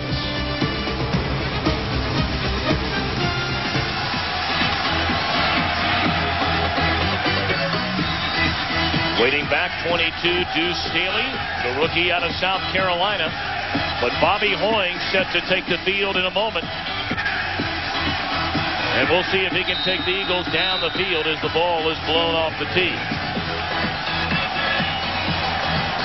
Been a very conservative game plan today by John Gruden, the offensive coordinator of the Eagles, along with head coach Ray Rhodes, knowing that that man is making his first NFL start. His numbers solid. A lot of safe, short passes. Only one real big gainer, and that was the hit for 27 yards to Irving Fryer. You know, but I don't know. I really don't care what they are. 14 for 16 is 14 for 16. 141. You know, nobody cared when Montana and Young made their livings throwing short passes and having those high percentage. That's what the West Coast offense is about. Bottom line, there's no interceptions on that chart yet. And he's been sacked 8 times. That's got nothing to do with him. Low line drive kick, and there to back it up with Staley. And he brings it across the 35 all the way out to the 40-yard line. So very good field position for Hoeing and the Eagles as the offense will take the field with 3:29 left to go. And Hoeing will be sore tomorrow. This ain't like his days at Ohio State. We talked about it. A lot of this doesn't have to do with him. There's coverage downfield, there's coverage. But this is the offensive line. A lot of different looks. We talked about that at the beginning of the game. Some blitz packages. And they have been able to get pressure, which we knew they would do. But to prove to you that it is a lot of times better to take the sack than to throw that ball up, look at the score. 3-something left and you're still in it. And I don't think that Philadelphia needs to go into a panic type of 2-minute situation yet. They got a timeout left. They're going to stop it again with a 2-minute warning. They can run their offense. Hoeing back to throw, dumps it off to Turner, and he picks up a quick 7. Forward progress will take him to the 47-yard line. Clock continues to roll down to 3:20 and counting. And that's what I mean. That's their offense. There's no reason to go into a panic mode yet. Well, they're huddling up. The return by Staley, and of course not a very good kick, should help a lot. And it has. That ball near the 50-yard line. Second down, and Hoying, a deep drop, steps up, looks down the field, lost on the sidelines to Turner, and he's dropped at the 27-yard line. Hoying just stopping in his tracks before getting to the line of scrimmage. What a play. I thought it was close to that line of scrimmage. What a play. He started to take off and run with it. Now right in there, that's about where the line of scrimmage is, 48-yard line. No. Great vision. We talked about it early, Tom. He showed it early. It wasn't a fluke. The kid sees a lot of things back there. Huge play. 4-yard gain. And the ball down at the Raven 27-yard line. And again, Hoying the throw.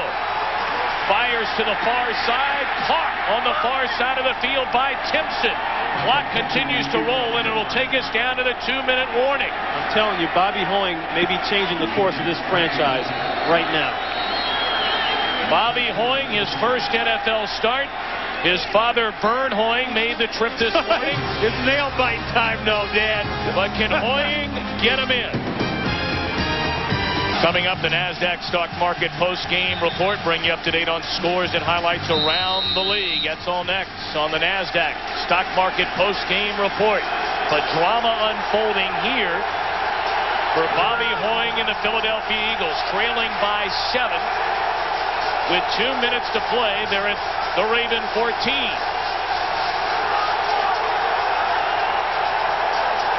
Waters alone setback. Hoying a bullet over the middle, and it's caught by Fryer. First and goal at the 3. They didn't have the double on Fryer. If they had it, it came too late. The quick slant. Hey, that wasn't a little dunk ball. He fired this bad boy. 1, 2, 3 West Coast. There it is. Where's the double on Irvin Fryer down there? Bobby Hoying, 3 yards away from taking his team 60 yards down the field. Waters has got to get off the field. He's trying. And the give is to Garner. He leads. Touchdown, Philadelphia. Bobby Hoying did it. He may have done it too quickly. They have a minute 25 left, but Hoying, in his first NFL start in front of his father, many family members and friends have made the trip from St. Henry, Ohio, and now he needs a point after to tie the game. Attempt the extra point. Boniol now on to try and tie the game. How huge is this point? Tommy Hutton, the holder. Good snap, good hold, good kick, and it's 10-10. You get down there close enough, and then you got to put it in the running back's hands. You got to give it to your guy who you think can be the toughest inside, lower his head, drive your feet, and somehow in November, when you need it, at 4 and 6, get the ball across the goal line.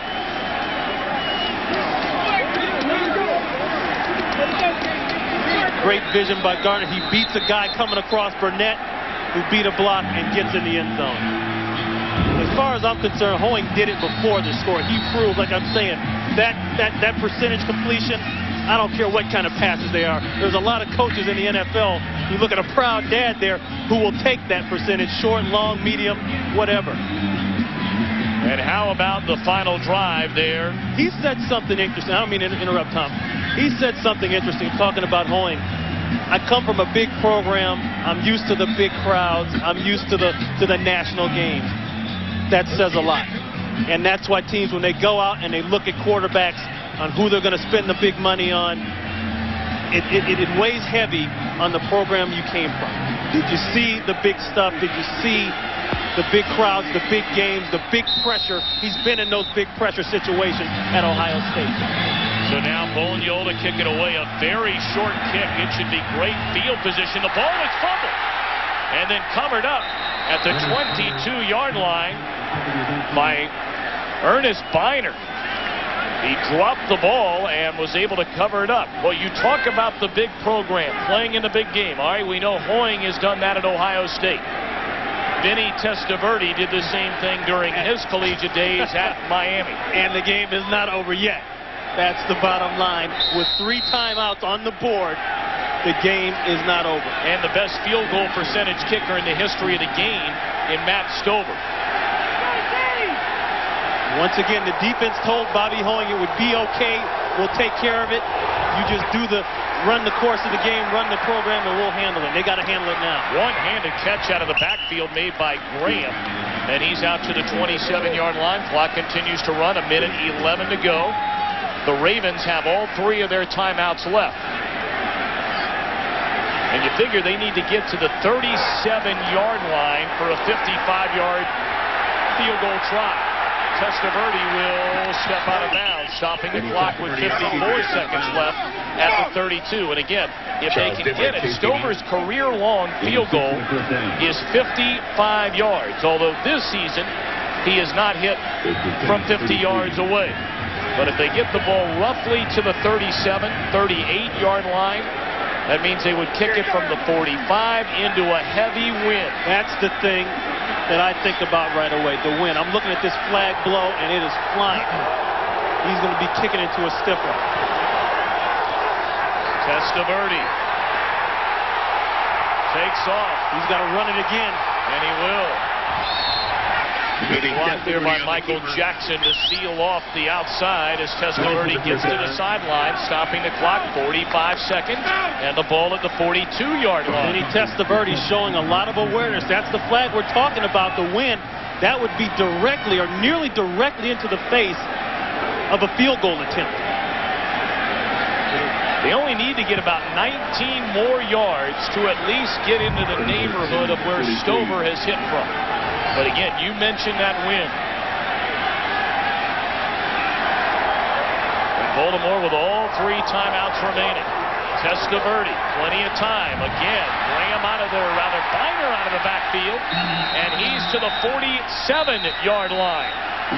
And the Ravens will spend their first time out of the second half with 36 seconds to go. We remind you, this game presented by authority of the National Football League and is intended for the private use of our audience. Any rebroadcast or other use of this telecast without the expressed written consent of the Baltimore Ravens and the National Football League is prohibited. 10-10 game, 36 seconds left. Hoeing did it for the Philadelphia Eagles in his first start. And now can the 11-year veteran Vinny Testaverde do the same for his team in a game-ending win? Well, the hard part, in a sense, is done. The ball's across the 50. Now it's a matter of alignment. Getting a couple more yards, getting closer, and keeping that ball as close to the middle of the field as possible. There's the run. And a huge hole for Graham. He's all the way down to the 36-yard line. And they'll stop the clock with 30 seconds left. Baltimore 1 timeout remaining. So if they run another play, even if they have no gain, you're looking right now at basically a 54-yard field goal attempt. So they obviously would like a few more yards.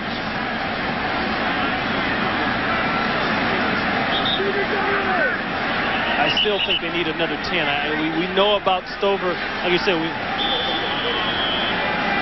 I think they need to get up a little further. We know, you talk about Stover, but boy, that wind is something else. Yeah. And when a guy knows he's going up against a heavy wind, he comes out low. Now you're susceptible to the block.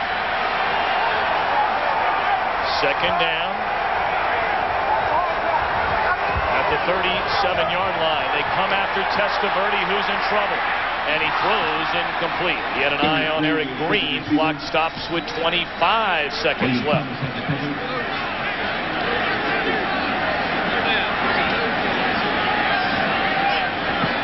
Don Strock there, the Ravens quarterback coach. Funny thing Testaverde said about Strock. 9 different quarterback coaches in 11 years I've had. That's the first one that didn't change a thing about my technique. And he went to the Pro Bowl last year.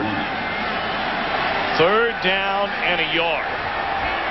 Baltimore 1 timeout left.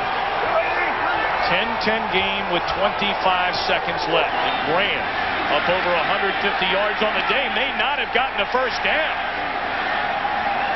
Swarming Philadelphia defense on 3rd and less than a yard. And what a huge play this would be if they deny on 3rd and 1, because then it would force that 50-plus field goal try.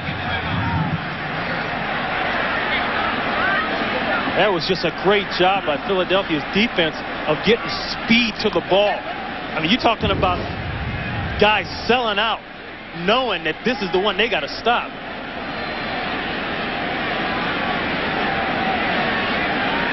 Well, he slipped a little bit before he got ready to take on Thomas. Look at the stalemate going on that other side over there. Looked like Connor was in. Well, knowing the wind that Matt Stover is facing here, Ronnie, on 4th and a yard, Baltimore will keep its regular offense in the game.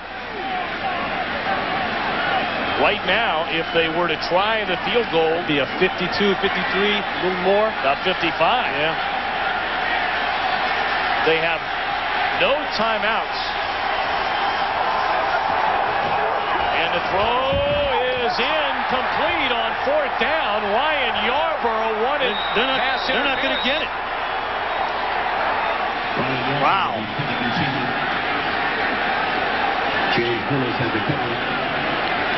So the Ravens go for it on 4th down, and this.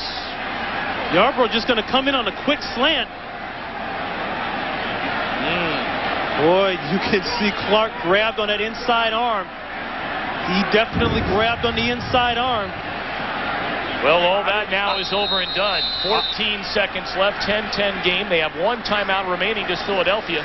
Do you let Hoying try and air it out one time?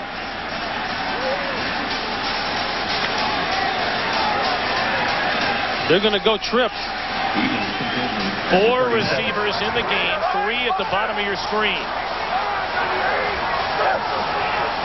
And Hoying, a quick slant throw to Fryer, and he's out to the 46-yard line.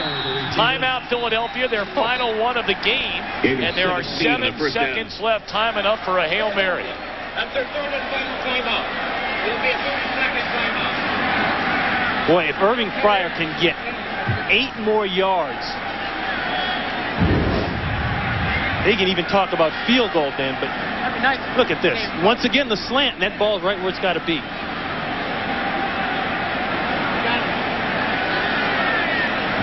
Well, now, Bonio has never been known as a long field goal kicker. They got 2 choices. They go for the whole deal right now, or something very quick outside. If you get something very quick outside to get out of bounds to stop it, you're not going to get enough. You're not going to get close enough, I think, for the field goal. Bonio's career long is 52 yards.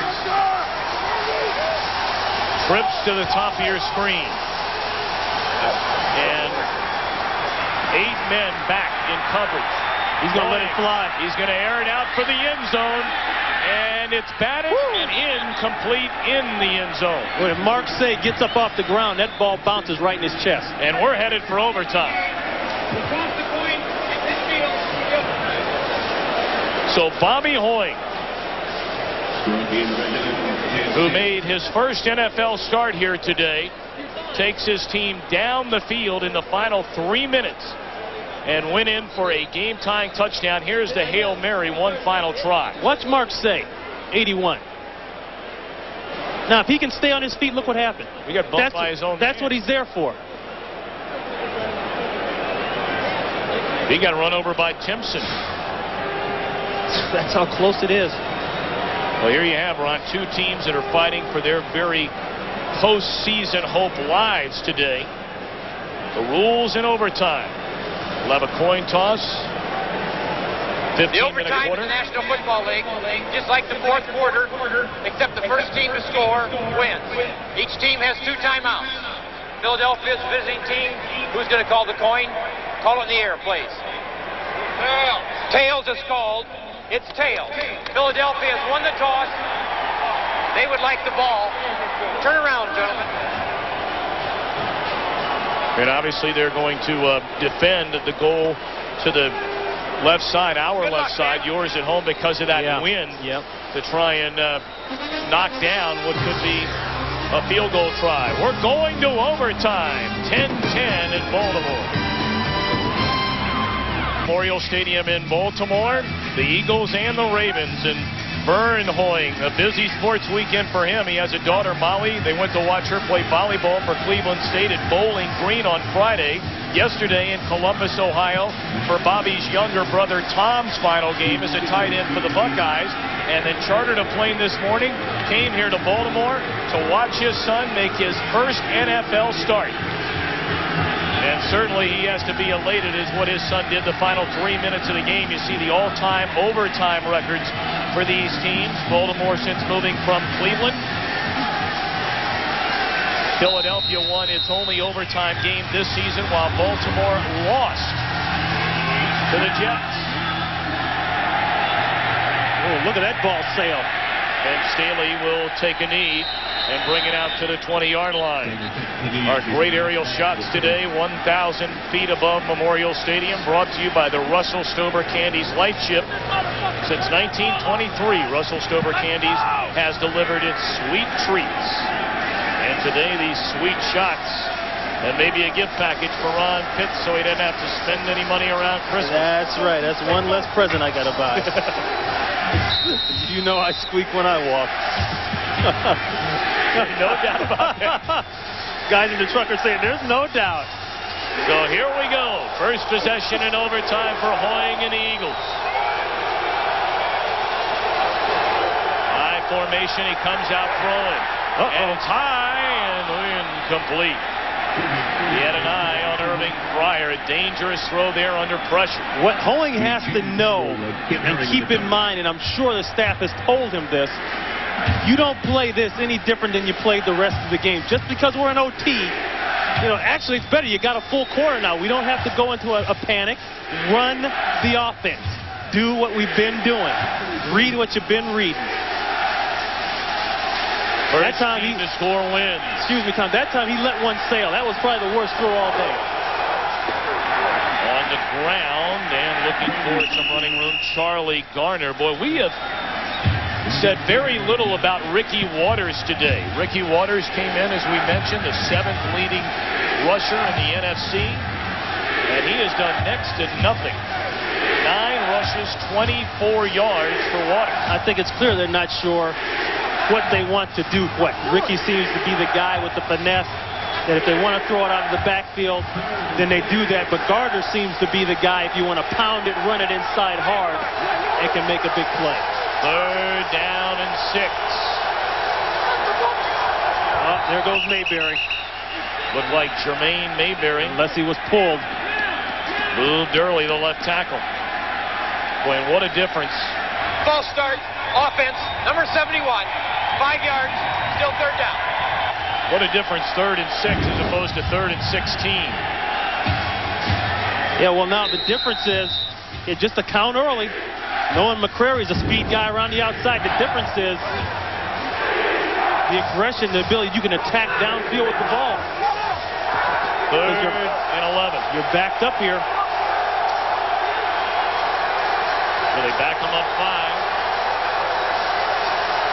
And the blitz coming. They pick it up. Nice pickup. And Hoying throws, but it's incomplete. He had an eye on Michael Timpson, slightly underthrown. Rondell Jones came from the safety position. Great call by Marvin Lewis, the defensive coordinator. Hadn't shown a whole lot from him.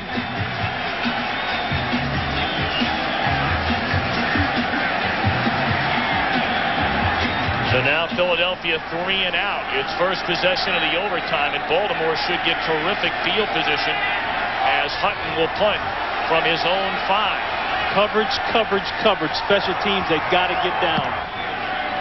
Very poor kick by Hutton. And it will bounce out of bounds at the 45-yard line. That wind.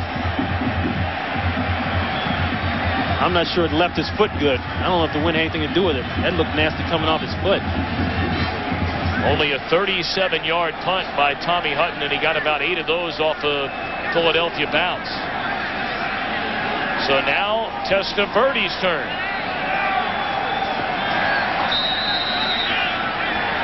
13:33 to play in the overtime. Matt Stover was not given a chance in what would have been a 55-yard field goal try into the wind at the end of regulation. Jay Graham has had a huge day, his best day as a pro. In fact, more yards rushing today than in 10 games this season. And one reason for it, you're using a 3 wide out system, 1 tight end. Either a defensive back has to be brought in or that linebacker has to walk out and cover. And there's Bam, no Bam. That means you're short in the box is stopping the run, and that's what's happened. Second down, and Testaverde to throw. Now he'll run. First down, slides to the Philadelphia 40.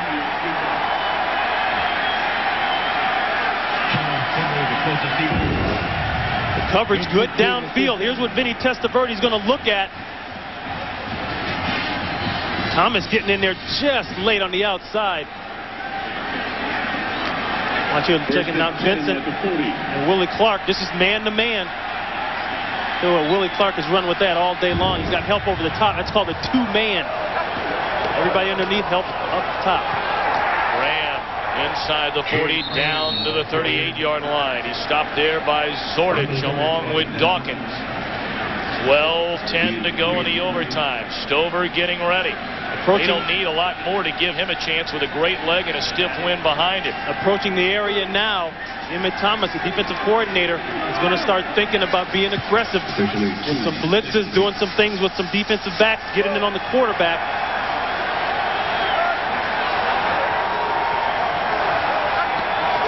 Second and 8, and again it's Graham. And he pulls his way to the 32-yard line, a couple of yards short of the first down. If they're able to convert and maybe get 5-6 more yards out of this possession, they have a strong chance of giving Stover a good chance. Yeah, and the Eagles came up in an 8-man front there, but this is just pounding the ball out. And everybody wants a guy that can run inside hard. 2 hands on the ball, absolutely. 156. Third down and 2. Mamula nearly jumped offside. Yeah, they're pointing at Green. They're trying to say that he moved. And dropped in the backfield. What a play defensively by the rookie Edward Jasper. 5-yard loss. That's what we're talking about. They got to start doing something. Pick a gap, shoot it. You may be wrong. Who cares? There he is right there. They just don't get him sealed down. That's a great play. Well, they're sending out a punt team. If they tried the field goal from right where they are, it would be a 54-yard attempt. So you can understand maybe why not, because then they're going to have that ball. It's a field position game. You know, it's all about the real estate. And they played this game all game long. We saw the punts in the first half. Hey. Philadelphia has called a timeout. I'm not sure I know or understand why. I mean, I can understand maybe if you want to try to line up and maybe go after it, but I don't know if you blow a timeout there and you only got 2. Now you only got 1. Well, I guess Ray Rhodes thinking here, and you can certainly understand that, I mean, a timeout, what does it truly mean anyway in overtime? You can't fall behind and then need to drive down the field before the clock winds out, because if the other team scores, you lose. Yeah. But, of course, it does give, Ron, as you point out, it does give at least Ted Marchibroda a chance to think about going for a field goal rather than punting. There you see the owner, Art Modell. Well, I'd say nothing fires you up like when your owner comes out publicly and says, you didn't get the job done. And guess what? They're going for it. But at the time the timeout was called, they were lined up ready to punt. Well, Ronnie, we bring up a great point. Why the timeout? It gave Ted Marchibroda an extra 30 seconds to think about fourth down. Sure did. And now they're going to go for it on fourth down. That might have been one of those deals with the rope, you know, give somebody just enough rope. Right? I don't know, boy. That's 10:26 to play in the overtime. It's a 4th and 7 upcoming. Baltimore has gone for it on 4th down twice already in the game and converted successfully once. They need to get to the 30-yard line. So really closer to 4th and 6 rather than 4th and 7. Whew. Look at everybody up on the line of scrimmage. Look at the white shirts on the line of scrimmage. And they're coming after Testaverde. He can't get it away, and down he goes. Of course he couldn't. That was a 9-man blitz. Did you see all the white shirts? Emmett Thomas, we knew sooner or later, defensive coordinator. Look at this. I thought it was a punt formation. There's nobody back there. And they put the onus on the secondary. They said, you got to cover. And it goes back to what Ray Rhodes said in practice. I'm challenging each guy to step up man-to-man and play and beat your man. He said, corners, you got to cover. We're bringing everybody up, and we're going to snuff them. And great field position to begin this drive for Bobby Hoying in the Philadelphia offense. This is Ricky Waters, and nowhere to run. He lost a yard. Well, there's always so many, different ways to go about it if you're a head coach. Ray Rhodes there we're talking about, was a timeout a good idea, a bad idea? Depends on what happens more times than not. Yeah, but you know what, though? You're playing with the whole quarter. Right. You have to assume you're going to have, I don't know, but if you have the ball, you have to assume you're going to have time with the ball. Oh, boy. Hoying checking off. Uh-oh. Now the Ravens call a timeout. Play clock was down to 3. And after Hoying checked off at the line of scrimmage, the Ravens call timeout. 9:40 to play in the overtime. Each of these teams at 4 and 6. We'll be right back. In Baltimore, where Ted Marchibroda watched his team go down the field and tried on a 4th down and 7. They failed. It gave Philadelphia outstanding field position at 2nd and 10. Eagles at their own 41. Pryor in motion and going to throw. He lost down the sideline to Timpson, who wasn't looking for the ball. I'm not sure Timpson got his eyes up fast enough. The coverage was pretty good. But that ball's up. Here we go. Man-to-man on the outside. That's working on the veteran, Daniel. Now, his eyes got to go back to the quarterback now. Oh. That's about 5 yards too late. And that's a perfect throw. Now. Then he can lean. Perfect throw. And you see Bobby Hoying clearly upset. 3rd and 10. In trouble, Hoying. And a shuffle pass to Waters. Can you believe that first down? That's legal. That's legal. What a play. Peter Boulware applied the pressure. He had Hoying wrapped up, who just shoveled the ball to Waters out of the backfield, who gains a first down. You know what's fun about having a quarterback pretty fresh out of college? Just that. They still have some of that college in them. And that's it right there. Make a play, son. Make a play. Make a play. There are a lot of people excited back in Philadelphia today about Bobby Hoying. Ricky Waters, a gain of close to 10 down to the Baltimore 39-yard line. Ricky Waters, huge run.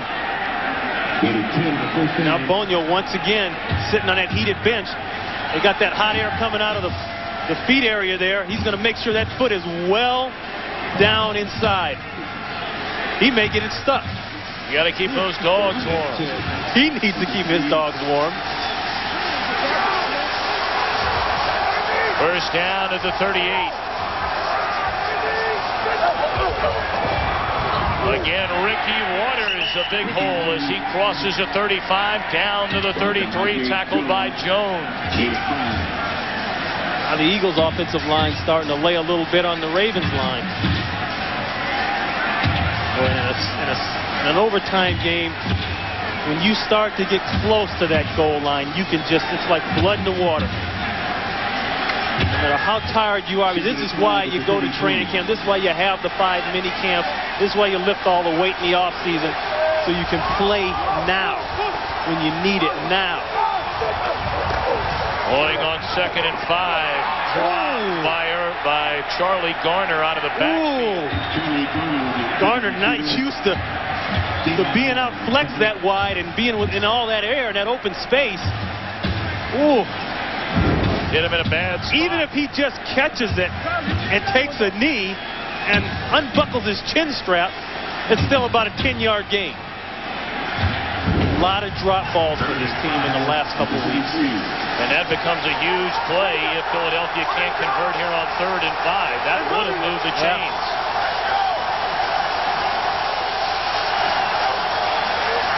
Boy, short drop throws through the hands of Fryer and nearly intercepted. It appeared as though the ball was slightly behind Irving Fryer. That would have been the throw, the catch, for the perfect field goal attempt. And decision time now for Ray Rhodes. Do you punt, a field goal, or go for it? Here it is, a clear lane. Look at nobody in the middle of the field. And then they're also lucky because I thought that they were going to come down with it. And they're going for it on 4th down. Yeah, you're too far out for a field goal. That's a good call. 4th and 5. Boying hit as he threw, and it's incomplete. The blitz was coming, and Ray Lewis delivered the blow on Hoying. So the drop ball by Garner could turn out to be a huge play in this game if the Ravens win it.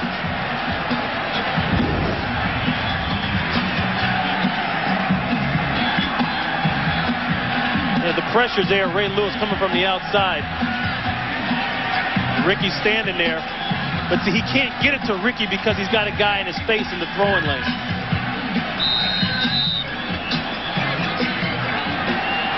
Well, Hoying went 19 of 22 in regulation. He's hit on 1 of 8 in the overtime, but 3 balls have been dropped.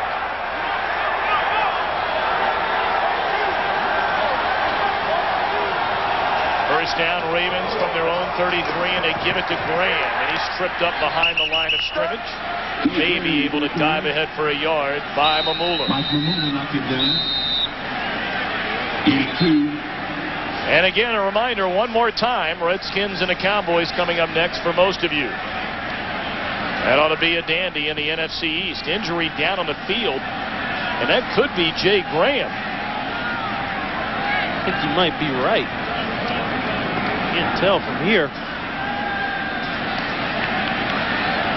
Graham was tripped up by Mamula as he started to make his cut.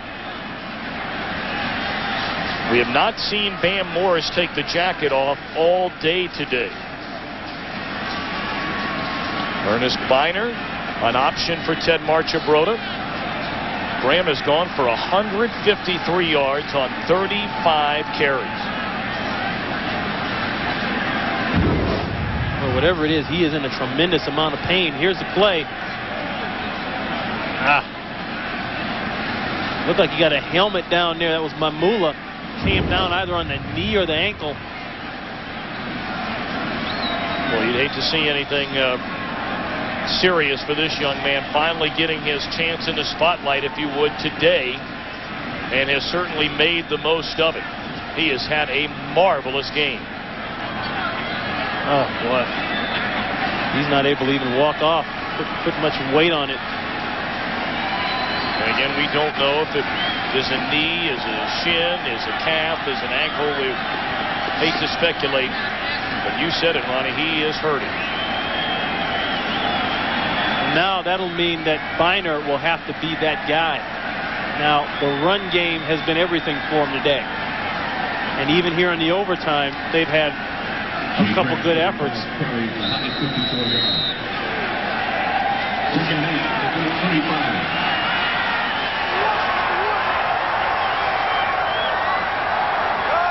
Biner checks in for Graham. 2nd and 9, Testaverde to throw. Good protection. And he dumps it off to Biner out of the backfield. It'll bring up 3rd down and long. Good coverage and a tackle by James Willis. Well, Ray Rhodes told us yesterday he thinks his team still has a chance in the East. The Giants have already beaten Arizona to go to 7-4. Redskins and Dallas next here on Fox. And the Eagles trying to remain 2 back of the leaders with a win. That's what I'm saying. With the Giants getting that win now, this really becomes a must game for Philadelphia. 3rd and 6. Testaverde goes incomplete. He didn't have anybody open. You have to like what you're seeing here today, Tommy. We talked about it in the open. 2 teams, 4 and 6 coming in. They need the win. They won't be out of it mathematically with a loss, but the road will be that much tougher. And they're playing football. They're lining up, they're running it, they're hitting, they're tackling. They're making great catches and throws. Seeing a young quarterback come in and make some plays. Montgomery to punt. Boy, he puts a charge into this one, sending Solomon all the way back to his own 8. Solomon, some green in front of him, and brings it all the way out to the 23-yard line. Tackle made there by Tyrus McLeod, who tripped him up. Well, the Eagles reminding us in our meeting yesterday that after this game, they have 3 straight at Veterans Stadium against a very good Steeler team, a Cincinnati team which has struggled all year, and you know about the Giants. I think the key there is that they go home for 3. That's where it will be loud, it will be ferocious, they'll need the crowd, and you still got a chance with a win here. The report on Graham, by the way, they're looking at his left ankle. It was rolled up on the play a moment ago. And we'll let you know if we hear anything further. Graham fakes, or rather Hoying fakes one way, and down he goes. 9th sack of the day. This time it's Burnett. Yeah. They tried to come with a little bit of flair there, open things up a bit. The West Coast bootleg is going to start here and work back around. Problem is they don't get it blocked on the backside. There you see chase by Burnett. And a lot of people, I'm sure, at one point in the game got impatient. Said, hey, open this thing up with Hoying. Let's start throwing it. And they're tired of seeing sacks like that. But you know what? That's the reason they're in this game right now, is because he took the sacks and didn't throw it away. 17 sacks on Eagle quarterbacks the last 2 games. Hoying all day to throw this time. And it's complete to Irving Fryer for a very short gain. It'll bring up 3rd down and almost 16. I thought Irving Fryer said something interesting in the meeting yesterday. He usually has his interviews every week with the team and talks to the guys and sits down with players and, you know, kind of a coach's only deal. He said, this week I didn't do it. I said, the guys got to bring it up. They got to do it themselves. It's a personal thing now. Each guy has to play. 3rd down and 15.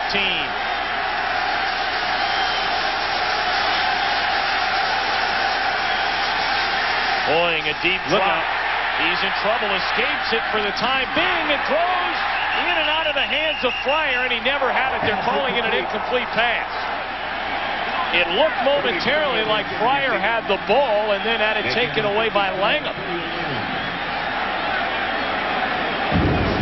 Boy, Fryer just couldn't pull that ball in. I thought that Langham was going to try to knock him out, but a smarter decision, go for the football. Watch Fryer. Oh, great play by Antonio Langham. Great play. So now Hutton punts from his own goal line. Baltimore should get outstanding field position. Low line drive punt. Rowe fields at the 45, and he's tackled 2 yards later at the 47. Green Bay and Indy in a wild one. Let's throw it back to James Brown at our Fox Television Center. Tom and Ron, a wild one indeed. Here's a drive to help to set up the winner for the coach. Justin finds Ken Dilger. Take a look at the big fella bullying his way down. 28-yard pass play. That set up this 20-yard field goal by Blanchard. And Indianapolis, 3rd year in a row, they have defeated Super Bowl champion. They win it over Green Bay. Back to Tom and Ron. Yeah, but you believe that? Yeah, but you remember now, that's Lindy and Fonte. That's that old Green Bay stuff, you know. You don't fire a guy and not expect it's going to come back and haunt you later on. And that could be a very big haunt. especially the way San Francisco is rolling. Very good field possession. Position for Baltimore starting this drive from its own 46. Testaverde throws, and it's caught by Green to the 47-yard line. And there you see Jay Graham, who rushed for nearly 160 yards today. The last Baltimore possession had his left ankle rolled up on, and they're taking him into the locker room. The thing about it, the guy just showed so much versatility today. Not just running tough, but big plays outside. Well, with Graham out of there, Ernest Biner is the man on the spot, and he's shy of the first down. It'll bring up third and about a yard. We have 4:01 left here in the overtime. The Ravens and Eagles tied at 10. Well, they got a very generous spot. This might be a first down after all for Ernest Biner.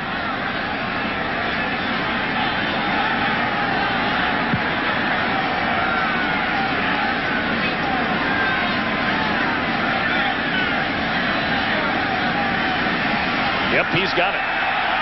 First down on the play.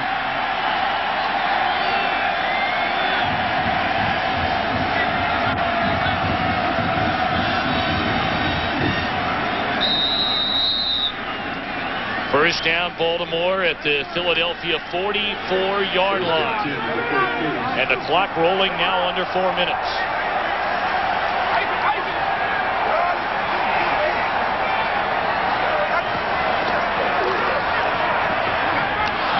Incomplete on a throw to Michael Jackson. Then he's trying to argue for that push on Jackson. Boy, secondary has played well today, right outside. Look at the distance. So he's got to believe he can get the quick step. But you see what Troy Vincent did? He disguised that. Started out deep and came up. Then he's screaming for the push, but I don't think that Jackson was 5 yards off the line of scrimmage.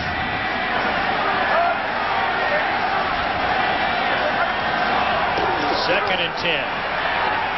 Testaverde fires, and a catch is made by Ryan Yarborough, and the clock continues to run. He's shy of the first down. They'll spot the ball at the 35-yard line. It brings up third down and a yard. And right now, if Matt Stover were to come on for a field goal try, he would be looking at roughly a 52-yard attempt. And right now, this is the area once again.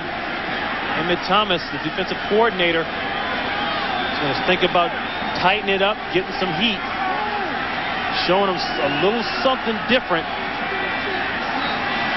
He didn't show that 9 up all game long on that last possession, or 2 possessions ago. Well, the Ravens are going to spend their final timeout of the overtime. I know many of you are wondering about It'll be a 30-second the last time there was a tie in an NFL game. Ironically enough, it was 1989 with then the Cleveland Browns. 10-10? Who, of course, broke many, many, many hearts. And it was 10-10? Oh, yes. Well, Art Modell, the man who made the decision to leave his hometown of Cleveland, Ohio, and bring this franchise to Baltimore.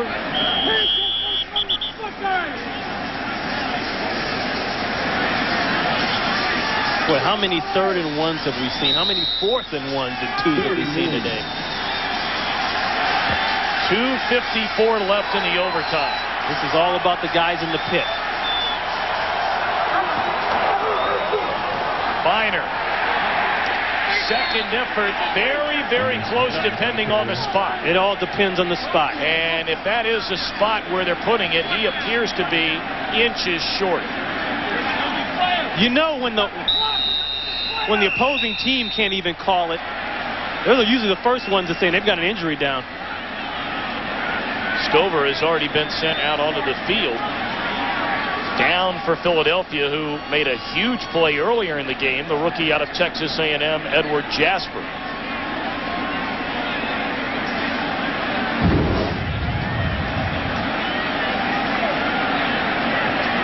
They went off tackle, which surprised me a little bit. I thought they'd stay more straight ahead. I don't think so. Well, that's if he got it, it was purely on that rollover. Well, he didn't get it because they've already sent the field goal team out onto the field.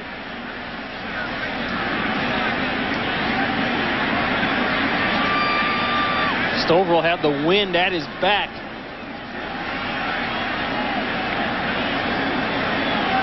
And again, remember, Matt Stover, his longest field goal made this season, 49 yards. This one will be from about 52 yards. He did make a 55-yarder, but that's all the way back in 1991 at Houston. Of course, that's indoors off of artificial turf. No elements involved weather-wise. And Jasper appeals to be all right. It's amazing how it keeps coming back down to special teams one way or another.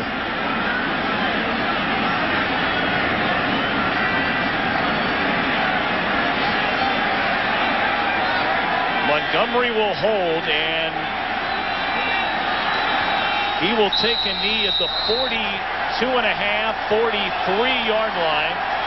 So close to a 53-yard try by Stover here in overtime. Good snap. Good hold. Does the kick have enough? Nope. No. Way off the mark. New life for the Eagles. And, of course, they get the ball where that field goal was tried. So with 2:21 to play in the overtime, Philadelphia gets the ball at the 43-yard line.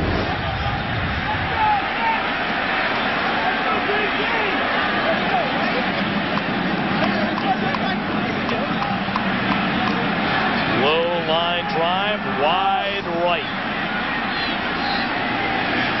Ure Rose, did he get it? No, we have another chance. You see him give that little hiccup right there, Dan. And Ted Marchibroda. Now back on defense, 2:21 left. The Eagles have a timeout remaining, and this is where timeouts could become a factor. Dropped over the middle by Hoying to Kevin Turner. He invades Baltimore territory to the 47-yard line.